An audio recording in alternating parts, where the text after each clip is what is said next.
Hey people, it's Ashley and this is Let's Talk Recovery Houston. Hope everyone had a really good week. This will be on tomorrow, so happy Labor Day. So this is cool. The small business shout out this week, it's actually a restaurant. It's been in Houston for 22 years. It's called the Raven Grill. It's over off Bissonnet. You can check them out on Facebook.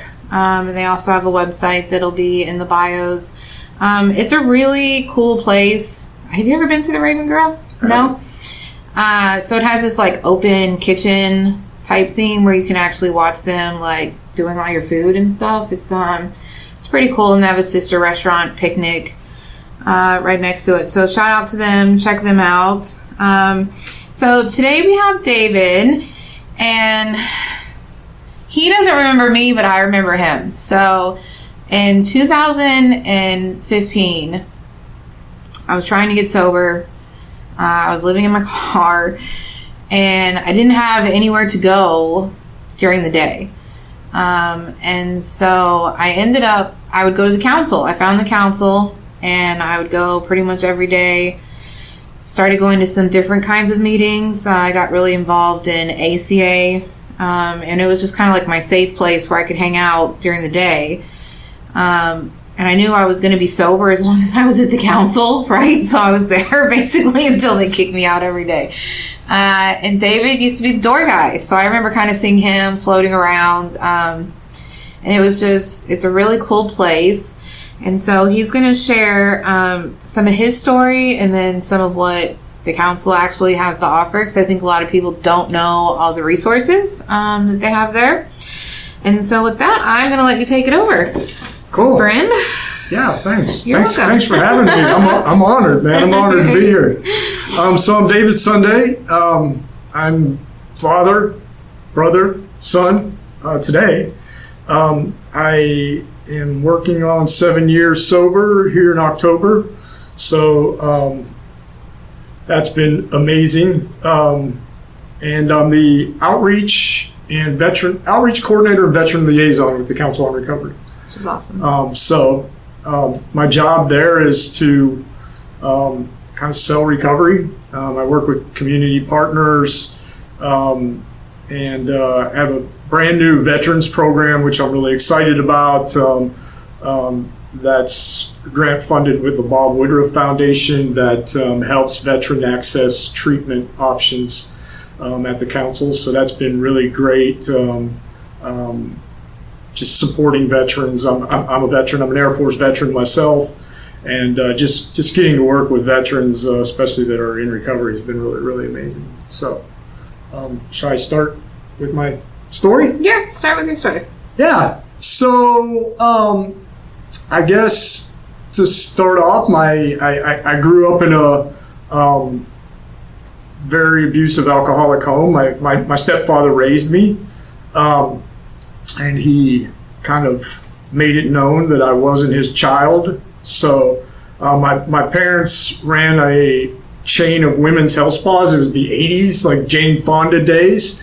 And my mom was somewhat of a local celebrity. They had a chain of health spas, so my mom was gone all the time. So I spent a lot of time with my stepfather. He was a private pilot, and I can remember very early just feeling like I didn't fit into the world anywhere, right? And so I started the only stability I guess I've ever had in my life is I ride motorcycles. I've been riding since I was 6. And so I would just go out on these long rides. I lived in the country in Ohio by myself and just kind of in solitude. So I from a very young age, spent a lot of time by myself. So I guess around 14, I was already smoking pot and drinking. By 16, I already found hard, was already doing coke, was already eating a lot of LSD, and kind of found my niche in the other people that were already using. Kind of felt a little bit at home there amongst the other people that were partying. And wanted to be the craziest amongst them, right? Always doing the next crazy thing, riding bikes, and just it's kind of how I found my attention. And so, again, growing up, my stepdad was a private pilot, so I'd grown up around airplanes, and senior year was coming up, and the only option for me was to join the United States Air Force. So I joined the Air Force and had a little bit of stability in my life. I quit doing a lot of drugs, a little bit of drug use, but the military kind of promoted drinking. Yeah. And, every time I was a crew chief on a very elite force of airplane back in the early 80s. And it was a very celebrated career field. And so my plane would hit the flight deck and there would be a cart of beer there, right? So I was already really submersed in that culture of drinking, so it kind of just felt normal. And I thought that I would make the Air Force a career. And ended up meeting another woman that was in the military, very codependent relationship based around us just really doing a lot of drinking. And ended up having 3 children with her. 3.5 years into my service career, I was stationed at Roosevelt Roads Naval Air Station in Puerto Rico. A friend of mine and I left the bar one night and ended up getting in an altercation. At the end of the night, my friend lay on the side of the road with me holding the contents of his head. He had gotten pulled off of a bus during the altercation. So unlike a combat soldier, an airman is no longer fit for duty once they've had a traumatic experience. Oh, really?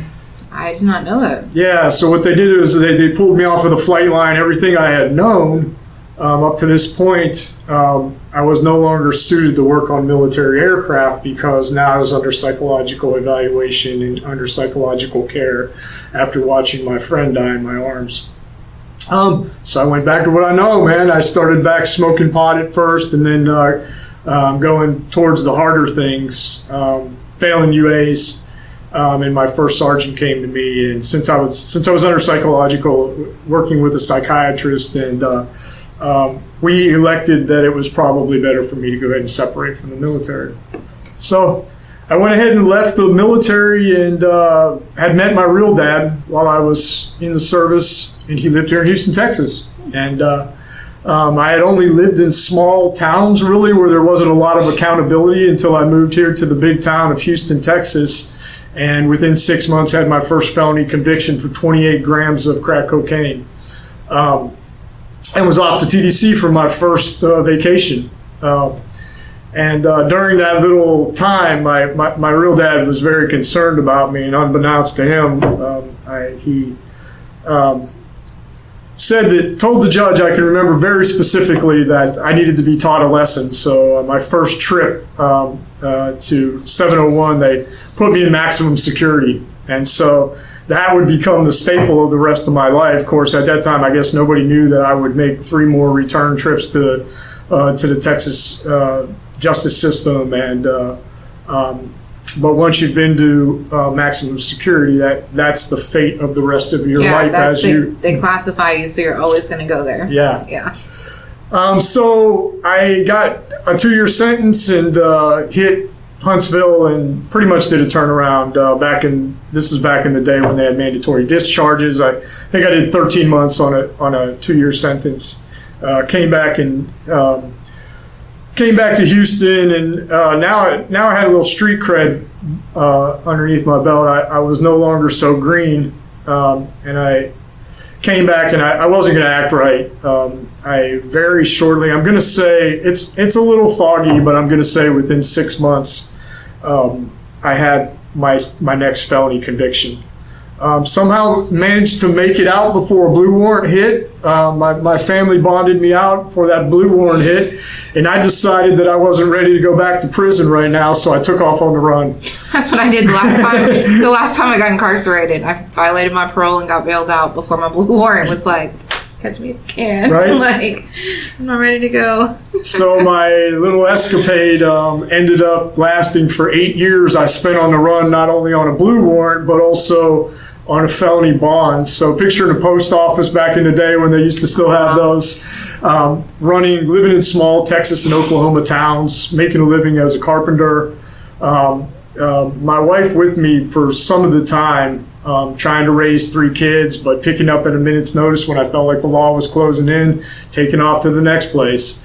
So she finally couldn't live like that anymore. And I packed up my bags and got on a bus and headed back to Ohio where my family was. Still not ready to be accountable for my actions, or still not ready to go back to TDC. I was just going to ride this thing as long as till they came and got me. Spent 3 years, put myself back into college when I got into Ohio where my family was, had a little bit of stability. I was still drinking very heavily. A lot of PTSD that I didn't know at the time. Very little sleep, and doing everything I could through drinking and drug use to put myself to sleep at night, and always looking over my shoulder during that time, waiting for the law to get me. Man, I knew Texas wasn't going to forget about me. Man, I knew Texas sooner or later was going to get me. 3 years in Ohio, for the total count, like I said now, the 8 years that I had been on the run. I'm leaving the hydroponic store with a new system in the back of my car, and the law pulled me over for supposed seatbelt violation and run a check on me and jack me to the ground, and I'm off back on my way to the great state of Texas, man. 41 days in extradition I spent with a national extradition company. Of course, remember, I am a maximum security violator. Plus now I've been an absconder for 8 years. So cuffed, chained, shackled to another man on a bus for 41 days while I was being dropped off into little towns and to get a shower every now and again. So I got back here, and there used to be 3 hanging judges back in the day: Ted Poe, Patricia Likas, and Terry McSpadden, who happened to be one of mine. And he vowed that after I laughed at him and after he had given me a break, that he would not come down off for 12 years. My mom came down and spent a good deal of money getting me out of trouble once again, and I was off to TDC for my second trip with a 3-year sentence. Ended up getting a serve-all. This time when I got to TDC, I learned about prison gang life.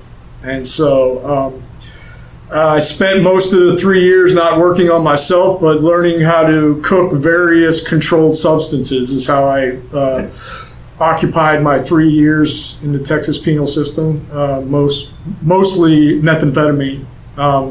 So part of my deal was with the people that I ran around with in TDC was that I would gather the chemicals for one big cook, and then I'd go clean. When I came out of TDC, a ranking member was going to get out about 8 months after myself, and I was supposed to had the chemicals gathered so that we could do our one cook and come up. And of course he did make it out. I had nothing gathered. I was already running wide open by 8 months. I guess over that next, this is up into 2001 now. And I'm back out now. I've got this new life outside of prison with a whole nother criminal family. I hate to call it that because I don't see it as that anymore, but running around, working during the day. I think I forgot to mention that when I went on the run, I had my wife and a girlfriend pregnant at the same time. So now we were up to 4 children. Hadn't been much in any of their lives up to this point, and hadn't seen the child with the other woman. So when I came out on parole, she actually came and found me. I ended up getting back together with her and was with her for the next 10 years and ended up having 2 more children with her. So total count on the kids now, 6 kids. I'm rarely home, out all night. Working construction has been my fallback my whole life. So I'm working construction during the day and then running the streets, illegal game rooms, selling meth, doing meth, pretty much just supporting my own meth habit during the day. Nothing, I wasn't any big baller or anything like that, right? I'm just using, selling just to use more, right? Working during the day. Bouncing in and out of jobs. I had some job stability. I guess that one of the things, if anything, I've done right all through this 28 years of addiction is I work, right? That's how I sustain my addiction and continue with my addiction is working. And so yeah, that whole thing until 2009, I take off from the house on one of my bikes that was my motorcycles that was formerly in a crate, half put together, and wake up on the side of the road in Kingwood, Texas, and had a motorcycle wreck, fully paralyzed, couldn't move, and I laid on the side of the road in the ditch for 3.5 hours hollering for somebody to find me, and nobody did. Just about dark, I knew that I was losing so much blood that I wouldn't make it till the morning, and just about the time that I laid my head down and thought, you know what, I've had a good life, I've done everything that I wanted to do, 2 little girls came riding by on a 4-wheeler to see me and called 911. So I spent the next 6 months in Bentob Hospital. Wow. I had a procedure called a spinal decompressive therapy where they shaved 5 vertebrae on the back of my neck and got me walking again, so that I could leave the hospital. And I never remember in that time, even still, ever wanting to get clean. I literally got myself home because I needed to get high. Like, that was some of my motivation to getting myself to walk again. I was on a regimen of morphine and Demerol in the hospital. I was going to say you couldn't get meth, but you were probably on some other strong narcotics and opiates. And I can remember during that 6 months, the only thing I would do, I couldn't move anything. It was I would lay there and watch the clock tick so that I could get my next shot of morphine. And I needed to get out of there, man. I needed to get home so I could get high. And so after 6 months, the doctor told me that if I could, like I said, the surgery, the doctor told me that if I could get myself in the back of a car, I could go home. So I literally had somebody pull up to the front of Bentob. I stood up out of the wheelchair and fell into the back seat, and I was off to go home. But now my life had taken another turn. I didn't have construction or the thing that I at least could do to support my drug habit. I didn't have that anymore. I got the use of my arms back after my legs. So I was shuffling around but couldn't pick my arms up at all. And I used to joke at the time and say that I rehabilitated myself on methamphetamine. I thought that was so incredibly funny. So I got home. The woman that, my wife that had already left the house, came back and took care of me until I was well enough that I was walking around myself. But now there was a new demon in my life, IV drug use. So I succumbed to the point I needed to get higher than I was getting because my life was very hopeless at the time. I didn't know how I would ever get any better than what it was then. And I was really, for the next 3-4 years, just living to die, right? Just waking up when I went to bed, using a lot of meth, letting people live with me so that I could support my drug habit. And just doing whatever I had to do to get high. Getting gradually a little better as far as my being able to walk and use my arms and legs. And I can remember telling everybody that I was a professional faller because I would just be walking through the house and just fall down because I had no rehab or nothing, right? So that went on for 4 years that I was, selling meth cooks at my house, hopeless, very, very, very hopeless at this point. Had no interaction with my children. A lot of gang activity just in and out in the middle of Kingwood, which was never good. The law kicking my door in all the time, trying to catch me doing something. Until 2013, October 21st of 2013, the Montgomery County Sheriff's Office busted my door down and had me on surveillance and arrested me on a felony one, manufacturing and delivery of methamphetamine. I heard that charge, actually. Yeah, man. Habitual felon with 5 felons. They arrested me, and when I got to Montgomery County, they let me know that sentence carried 25 to life, and they would not come down past 25. They were tired of playing games with me, and that they were going to finally get me off the street. And I believed them. I did, man. But some kind of a magic happened.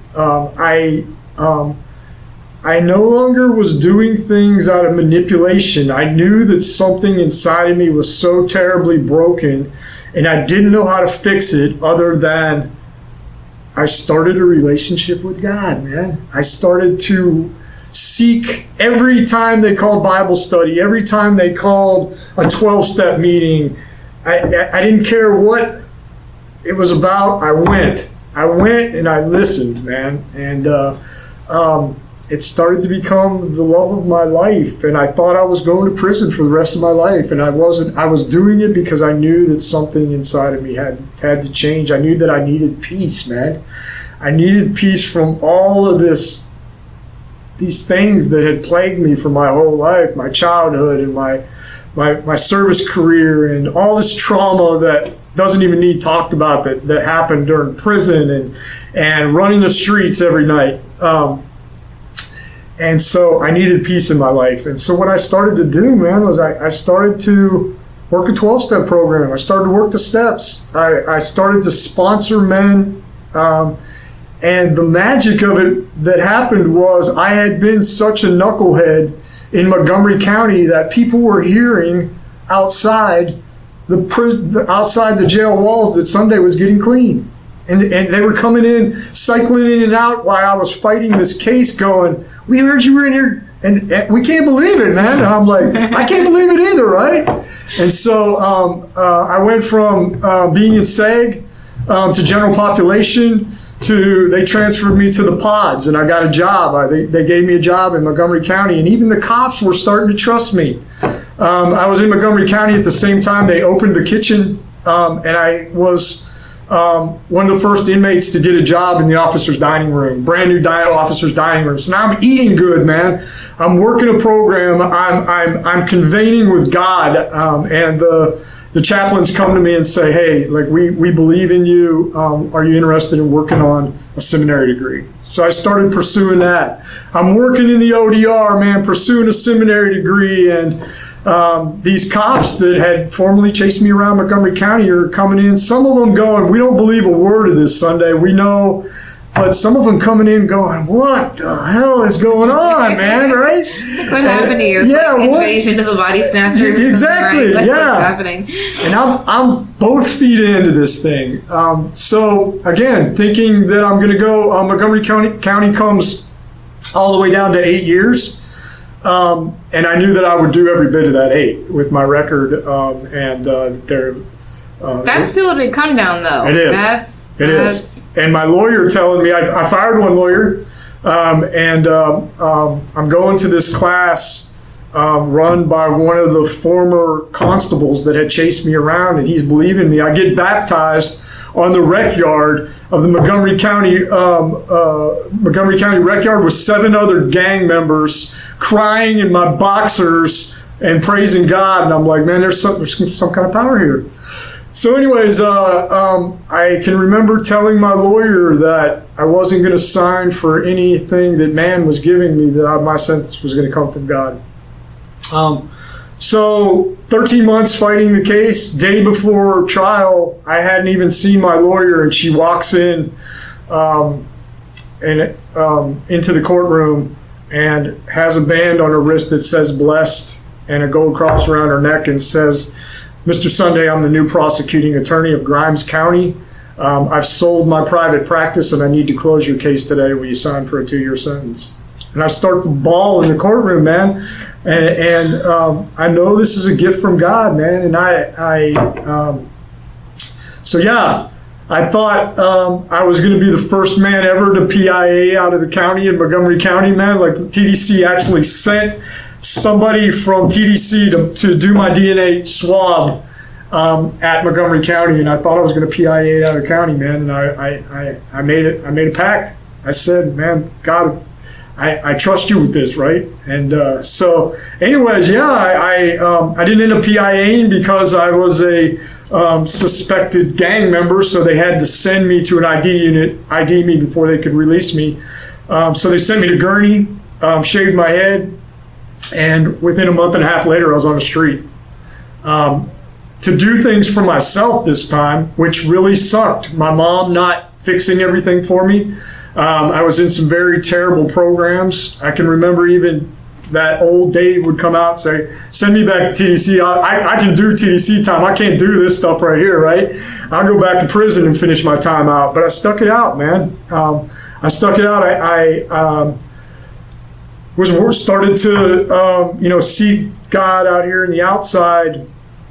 And I got blessed. I got put into a veterans program called U.S. Vets in downtown Houston, and got a bed there. And it was a program called Veterans in Progress. And they gave me time to work on myself, to go out and start looking for a job. And I started to volunteer my time at Main Street Ministries, Operation ID, doing a job that I never thought I would be able to do in my life, a desk job where I was helping people and they needed me as much as I needed them. And I loved it, man. And it changed my life. Through that work of giving myself away to people, not worrying about, I had the space through this military program to kind of figure out what I was going to do with my life. But I knew that God did not want me going back to construction. I knew that if I went back to construction, I was already 45 years old, that I would be back to my old lifestyle in no time. And I met somebody from the Council on Recovery, and they said, hey, have you ever heard of recovery coaching? And I'm like, no, what is it? And when they explained it to me, was like this, oh, and I'm like, that's what I want to do with the rest of my life, man. And the program I was in sponsored me to take a class at the council with Jana McKee called Recovery Coaching, man. And I took that class, and 2 weeks later, after the class, the council called me and said, we want to give you a job working at the front desk, part-time, doing your recovery coaching, paid internship at the Council on Recovery, doing your recovery coaching hours. And I was like, and God was going to work, man. He was going to work overtime. So I did, man. I took the job, and I absolutely loved the job of working with people that were coming in needing to get to treatment. And it saved my life, man. It saved my life to be there with people that every day were coming in just as broken as I had been at one point and trying to get better. And the reminder of where I used to be and how far God had already brought me. I was living under I couldn't even pay my own bills. I had a HUD-VASH voucher and was living under Houston Housing Authority, was paying my rent because I was working part-time, and just trusting God with the next step, man, learning to trust, working a program. And as soon as I got those 500 hours done, the council that week hired me on full-time. And let me go back to U.S. Vets, where I had formerly been as a recovery coach, helping the people that, and so I worked there for a couple months, and that funding ran out, and a new opportunity presented itself at Search Homeless Services. So I got to go as a council employee and start a recovery coaching program with the scattered site housing team, working with people that were struggling with homelessness at Search. And absolutely loved it, man. Absolutely was just such a great experience. In the meantime, that Main Street Ministries, where I had been volunteering, came to me And with that little bit of credentialing from the seminary degree that I had worked on while I was locked up in Montgomery County, had a position that was formerly held by a pastor, and asked me if I would like to take on the role as the spiritual growth and recovery coordinator of Main Street Ministries. Wow. So now God was just blessing me hand over fist. I was working at the council with Search and also at Main Street Ministries, man, in my life. I had done a complete 360 trying to... You were busy, no idle time for you. Yeah. Idle time's not good for me, right? But one of the things that, like you said, that hadn't really materialized yet was me having a relationship with other people. So I was working myself to death because I knew it was keeping me sober, but I hadn't crossed that bridge of having personal friendships with people or a relationship with a partnership with a woman again, right? Because I just knew that right now I was sober and I needed to do everything I could to be sober. So that went on for 5 years of my sobriety. That's how I showed up every day and worked myself until I was dead tired at night. And it was a really, really great time. I really do appreciate it. But I still hadn't worked on a personal relationship with my kids, myself. I had somewhat of a relationship with God, but I was killing myself. So I guess right at about 2 years ago now, I left Main Street Ministries. It was one of the loves of my life. But I was seeking something more in my recovery. And I met a man from the Institute of Spirituality and Health named Lex Gillian, and he invited me to become a yoga instructor. And so it was the next phase of my life. So that for me now consumes that extra part of my life that I was spending working, and yoga for me helps me to work on all those other things that I was lacking. I just returned from a spiritual retreat to in New Mexico, where I was at the Lama Foundation. En route, stopped by and saw my 2 of my kids. I now have 5 grandchildren to the 6 kids. So starting a relationship with my family again. My mom, my grandma's been such a huge piece of my life, and she passed last year, but I was able to, at 4 years sober, go home, and she got to see me sober before she passed. And so that was just a great gift in my life. So many great things have happened, all because I got my ass sober, and it was time. So anyways, I now have taken a few promotions at the council. No longer work in recovery coaching. I now am the outreach coordinator and the veteran liaison at the council. I case manage a couple different programs there, so it's kind of my job is to be in the community sharing my story. So I was honored to be here with you guys today to share a little bit of it. And I am involved more in the spiritual aspect of recovery today. I am still, I study yogic philosophy. I'm a mind-body practitioner, and I also facilitate a group at the council called Healing Circle. So I'm involved in that spiritual work.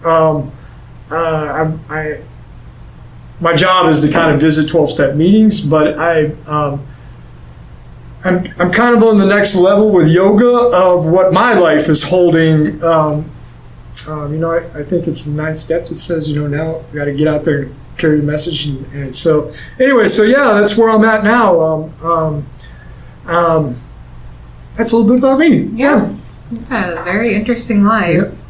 Definitely some blessings. Holy cow, 25 years down to 2. That's just unheard of. So why don't you, for anyone that's watching or listening that's like, what's the council, right? What is that? What is the Council on Recovery? Because it used to be the Council on Drugs and Alcohol. Was there a name change at some point? There was. Right? Okay. was the Council on Alcohol and Drug Abuse. Okay. Right?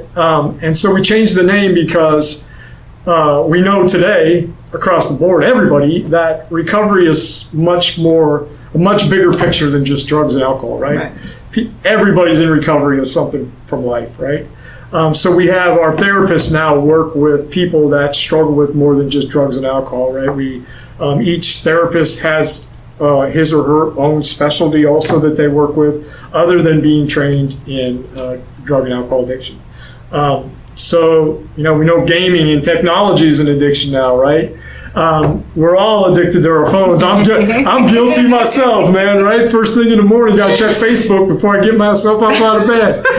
Goodness, it's terrible. So, the council itself is Houston's oldest and largest nonprofit for addiction services. So we're about to celebrate our 75th anniversary. Wow, it's been that long. Yeah, it actually started with two ladies that were out on the streets of Houston passing out AA literature, is how the Council on Recovery is where it's birthed out of. Just spreading the gift of recovery around back when people didn't talk about it, right? Yeah. And so, the council itself works with people that, of course, struggle with drugs and alcohol. We don't turn anybody away at the council. So we work with people that have zero resources with people that have a lot of resources, and everybody in between. I love how I've heard it said so many times that really the council's gift in the community is that we look for a gap and we try to fill that gap. So I think that's what my veterans program is. Not that there's gaps in veteran treatment, but there's gaps in veteran treatment not only for veterans that are honorably discharged, but for veterans that have other than honorable discharges, right? So I'm really excited that the council-specific program doesn't isolate a veteran that might have got discharged for a substance abuse. Yeah, I had my friend James, he was on the show, and that was his. He got a dishonorable discharge because he couldn't stop drinking. And you can't believe the stigma and the shame that these veterans that get discharged for drugs or alcohol live with for the rest of their lives. And there's literally no resources for them, right? There's literally more resources for somebody that's coming out of prison than there is a veteran that's coming out of the service for a drug or alcohol related offense, right? That's not okay, man. Yeah, that's crazy. So,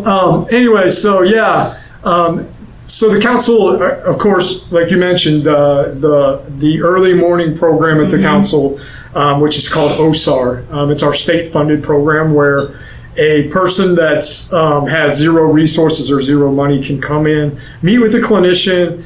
That clinician will assess the client's needs, the person's needs, and then give them referrals and recommendations to either inpatient or outpatient programs that are funded by the state. Then kind of moving from there, the council with their prevention programs in 22 junior highs and high schools. Really? They are. We know that addiction starts at the very basic levels with education, right? Educating our children on the dangers of drug and alcohol abuse. So the council's helping in that fight. We also have, I think right now it's 8 privately funded schools with our Choices program that we're helping to educate children in privately funded schools. So then we have specialized services. We have a Welderly program that's for older adults. And then we have Cradles, which is for pregnant and postpartum mothers that are struggling with drugs and alcohol. It's supportive case management. And one of the very, very awesome newer programs the council has that they're in co-collaboration with other community partners with is called Healthy Women Houston, which is helping to break the morbidity rate around women that have just had babies. I never knew it was, I never even thought about it, but what it is that the city has looked and said, hey, this is a huge problem that women, once they have their children that are in underserved zip codes, no longer go back to the doctor. They have their babies and then they might return back to their substance abuse, or they have their babies and they never follow up on their visits. So this Healthy Women Houston, what it is it's helping women to stay engaged with doctors, Meals on Wheels is part of it, where they're out bringing women healthy food after they've had babies. Wow. And so it's a really powerful program. I really love the whole feel of it, and just being a part of that. Then, of course, we talked about my veterans program. Then we have the Center for Recovering Families. So the Center for Recovering Families is clinical therapy, IOP, SOP. They work with on a sliding scale. But the councils, I think, really gift to the community is working with community partners, right? So they are kind of like the 211 for addiction services. So a lot of the community partners that are coming out, we want to help you to land in the place that's going to fit you best. You don't want to send somebody to a Christian rehab that doesn't want a relationship with God, right? Right. You want to send somebody that has Medicaid or Medicaid to a Medicare or Medicaid program, right? So really helping people to get to the place that they need to be. Our clinical intake team is a full-time job. Our triage coordinator and then the intake team are all the time working with for and nonprofit providers so that we have the latest information on where there's grant funding, right? One of the things that we know about mental health and about substance abuse is we might only get one chance to help somebody. That's it. If we're not helping them get to the place that they need to go on the first shot, we might have missed an opportunity with that person. And we know what the two ends of the spectrum are for recovery, right? You get clean or you die, right? Yeah. And so it's the reality of the situation. So that I feel like that's such the important job of what the council is doing, is helping people to get where they're getting someplace that they not only feel safe, but that they can continue their recovery journey with the resources that they have. So yeah, that's awesome. Now I know why the building's so big, right? With all those offices. Right, yeah. There is a lot going on there. So when the council's open, because people can't go there, but are people still answering the phones since COVID? Right. So we're still working. We're working. Our clinical therapy teams are working with, of course, telehealth. Okay. I think everybody's gone. A lot of treatment places have gone to telehealth services. Our OSARS department, where people that have zero resources, right? If you have zero resources, you probably may have a telephone, but you have limited access to, right? So we're doing phone screenings. So you can still call 713-942-4100 is the council's main line, and that'll help connect you with any other services. So if someone or a loved one is struggling with a drug or an alcohol, they can call that number, and a clinical intake person will help them then to get to the place they need. That may be OSARS. It may be, if you have insurance, it may be one of the various treatment providers that are happening around Houston and the surrounding areas. So yeah. Okay. Well, we'll make sure that number gets put into everything. What about meetings? Because I remember, pre-COVID, there was a ton of meetings at the council all the time. There was. So many different kinds of meetings, like ACA and like Alcoholics Anonymous, but you guys had like gambling and just tons. So what's happened with those? Are they virtual? Are they online? Or is it just paused for meetings right now? Right. So none of those meetings are the council's per se. What the council does is we're united. You facilitate, right? Or just host. We hold space for other people to come in and have meetings. So that's why we get to have such a great pool of meetings. There's a bunch. Yeah. So I guess what I would recommend is, we all know AA Intergroup, right? 713. I know it by heart. We can put it. Yeah, okay. Yeah, so AA Intergroup, that's where you're going to still find your meetings online. Right now, the meetings that the council has going is Healing Circle on Monday night, facilitated by yours truly. And that's from 5 to 6:30 on Monday nights. And then other than that, we still have virtual yoga going on Tuesdays and Thursdays from 5 to 6. And they also started a new Thursday class at noon. So right now, that's the only space that we're holding is those 3 virtual support groups. Hoping I'm like everybody else. Leak information? Yeah, so I really don't have that information of when we're going to be back open. I feel like personally, like the city's starting to open back up, and I know that there's a huge need for people. Like we're all hungry for meetings, right? I'm hungry for meetings. So I know that the council will be very mindful about opening the space back up so that so not only the community but the staff and everybody feels safe, right? So I'm hoping that'll be soon, but I don't have any information. And so I know that first thing we need to do is get our staff back into the building. So we're still all working remotely. There's 4 or 5 of us that show up to the agency every day for business on site. I happen to be fortunate to be one of them. But all services have gone virtual for right now. So hoping soon. Soon. Yeah. Very soon. Yeah. But in the meantime, absolutely. I mean, I know that my CEO said something that was really cool that I think is a blessing for during COVID, and that's that you can show up to a 12 o'clock meeting in London, England nowadays, right? Yeah. So, but we don't have that personal, and it's some of the fruits of 12-step is when I'm feeling like I'm not all together, I can run out and be amongst people that are. It's the fellowship. It's the fellowship. when before Post-Oak got back open and it was just like Zoom stuff, I'm like, but I miss like the fellowship and getting to like see people and like hang out. Like that's what I missed. So do you think COVID has impacted people in their addiction in a negative way? Like, have you guys seen an increase in like people trying to get help because maybe they can't get to a meeting and they're home and you can have alcohol delivered now? Yeah. So has it gotten worse? Absolutely, it's worse. Suicide's up. Relapse is way up. Mental health. Two of the things that COVID cultivates in us that are very, very terrible for mental health and substance abuse is the sense of isolation and the sense of fear. Both of those. We don't know what's going to happen tomorrow. We don't know what's happening worldwide.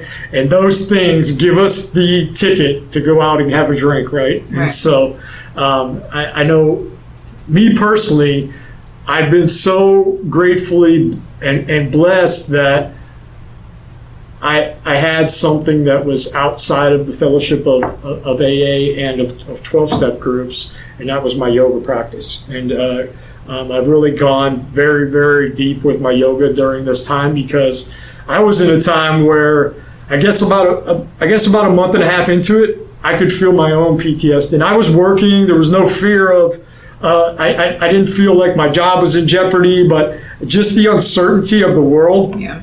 I could feel my own, like I wasn't sleeping good. I was starting to wake up in cold sweats again. And I'm like, whoa, like things aren't okay right now. So I got myself back on my mat and I went harder than I had been going. And eventually I started to come back around, right? But I started a podcast. That's what I did. There you go. Yeah. Couldn't go to meetings, so I started a podcast. Yeah, so. But it's probably hard for people, like, maybe that they don't have that hobby, right? So is there like recommendations that maybe you could give to people? Because not everyone's into yoga either, right? Yeah. Or so what do you think would be like healthy things that someone could maybe start tomorrow? Oh man. Maybe like journaling, walking, like those kinds of things. Absolutely. Maybe? It's never a bad time to start a meditation practice, right? Going in, sitting with things. And here's the thing that I think is the most important right now, and it's something I'm really on this veteran kick because I've been working a lot with the veteran population, but the military has this thing of camaraderie or a battle buddy or a wingman, right, in the Air Force. And that's checking on each other, man. Even though you think, because I think a lot of times the people that we think we don't need to check on because they're just so super strong might be the people that we might need to check in on, right? somebody that is always leading a meeting, or somebody that is we call these people rock stars in the recovery in the recovery community, of these people that are really out there. Like, they need us also, and it's never a bad time to call and check in on somebody, right? I think we're all struggling right now in some aspect or another, and I think that one of the things as a world that this is a good time for us to do is just be together, even though it has to be in a virtual space or on a phone call, or so I think that's really super important right now. Well, because some contact is better than no contact, right? Man, So I can't tell you how awesome it is to hear from somebody that I haven't heard from in a long time, that just calls me and is just checking in on me, making sure I'm okay, right? So really sets the tempo for the rest of the day, or for so I try to, in return, reciprocate that to the people that I'm around, and just check in, man, right? How you doing, man? What's going on with you? So, are you guys doing anything for recovery month this month? Probably not, because you guys aren't open. yeah, so I think that so I'm not involved in the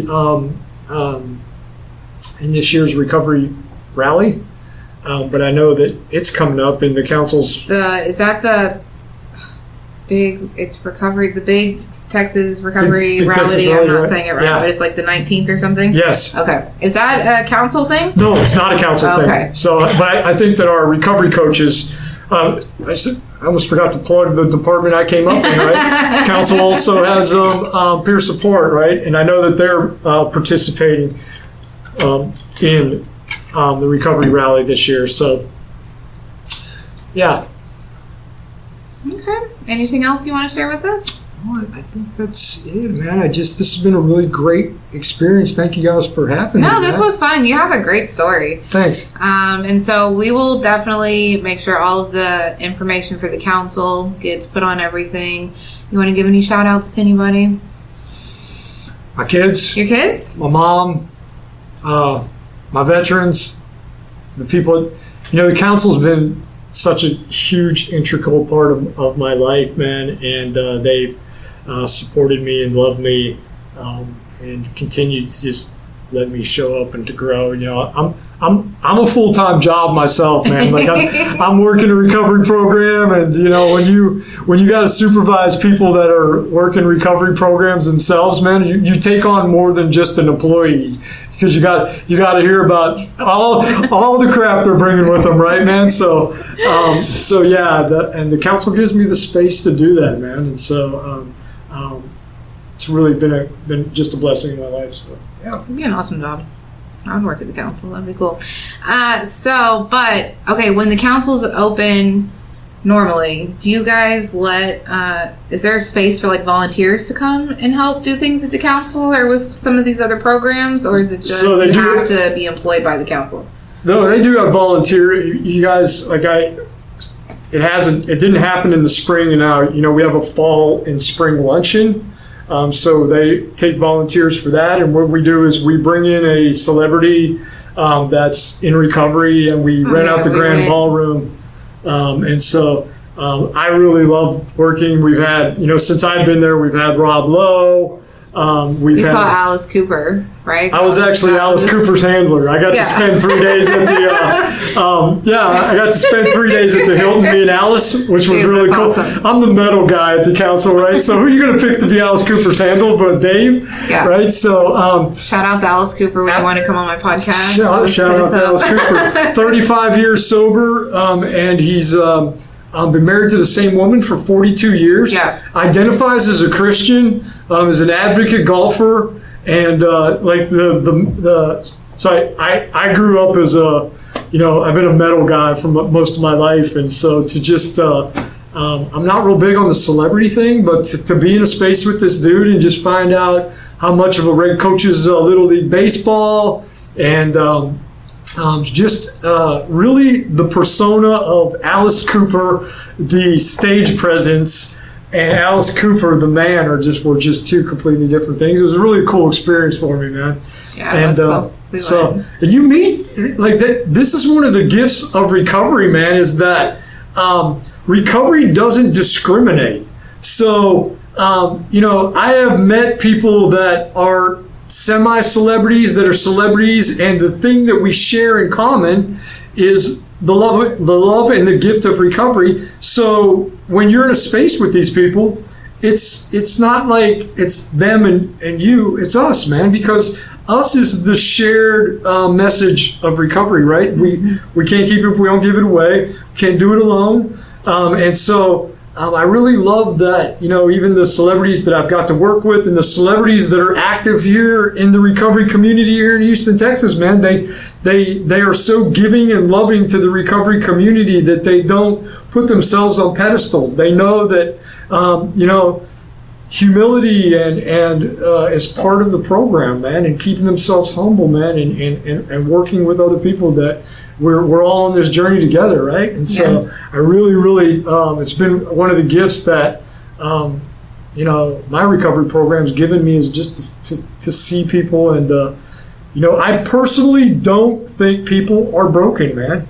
I think every person is doing the best they can with what they have given them, man. And I think that the way that people change is by somebody loving them for who they are. Not for me saying, oh, here's what you need to get better, but saying, you know what, man, I think you're good just how you are. And in that infectious love of another human being, they want to work to get somewhere other than where they're at, right? And so I really want that to be my message. Someone believing in someone else but not expecting anything in return, right? Exactly. Just loving them and just believing in them and not being like, oh, but what can you do for me, right? Right, Yeah. right. Just meeting somebody and sitting with them, holding space for them. There's a huge. I was just in this training last week, and the thing that I loved about it was that it was with the United Way and about navigating people to where they need to go. And one of the things that they made sure that they reiterated over and over again was, we don't know what people need. They know what they need. And when we're trying to tell people what they need, they a lot of times they're not going to get any of it. They're not going to receive any of it, right? They had this scenario about a homeless guy that they said that needed books. And all of a sudden, as a social worker wants to go to work and said, okay, let me get you to some housing. Let me get you this and let me get you that. And the guy says, I didn't want anything but books, man. I'm okay right now with my situation. I just need to get myself through college, right? Not thinking we need thinking we know what somebody needs. And it's okay to investigate, man. It's okay to ask them, what else can I do for you, right? But not assuming that we know how to fix somebody, because nobody knows us better than us, man, right? Yeah. So anyways, I'm starting to ramble. No, you're good. No, this was awesome. Gosh, I'm happy that you were able to come on and do this. This was really great. So we'll get all the contact information for everything. The audio is going to go up today, and you can find that on Spotify, Google, and Apple iTunes. And then tomorrow the video will be on Facebook and YouTube. Okay. So like, share, and all that fun stuff. And yeah, this was great. So if you are struggling, or if you know someone that's struggling, please utilize the tools that will be posted on the website later today and tomorrow. And shout out to Transformations for letting me use the space. And with that, that's it.